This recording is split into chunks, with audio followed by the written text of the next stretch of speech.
পৃথিবীর সবচেয়ে বড় বড় ব্র্যান্ডগুলোর মালিক কারা? সব মুসলমান। আপনি যদি লিভার ব্রাদার্স এর কথা বলেন তাহলে কি?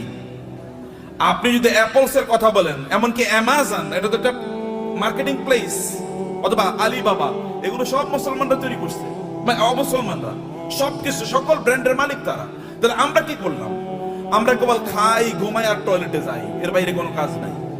এখন তো টয়লেটে যাওয়ার জন্য, আগে তো অন্তত আপনি টয়লেটে যাওয়ার জন্য বাসার বাইরে যাওয়া লাগতো, এখন তো বাসার বাইরে না, একেবারে বিছানার সাথে টয়লেট। কয়েকদিন পরে এমন টয়লেট বের হবে যে আপনি যেখানে শুইতেছেন ওইখানে টয়লেটের ব্যবস্থা হয়ে যাবে, বাইরে আর আপনার যাওয়ার দরকার নাই। কি প্যাথেটিক জীবন ব্যবস্থা! মুসলমানদের তো এটা করার কথা ছিল না। আল্লাহ তাআলা আপনাকে নির্দেশ করেছেন, ফাইজা কুদিয়াতিস সালাতু ফান্তাশিরু ফিল আরদি ওয়াবতাগু মিন ফাদলিল্লাহ। নামাজ শেষ মসজিদে বসে থাকা যাবে না। ওমর রাদিয়াল্লাহু তাআলার যুগে একদল যুবক নামাজের পর মসজিদে বসেছিলেন। ওমর লাঠি এনে তাদেরকে পিটাচ্ছেন, এখানে বসে আছো কেন?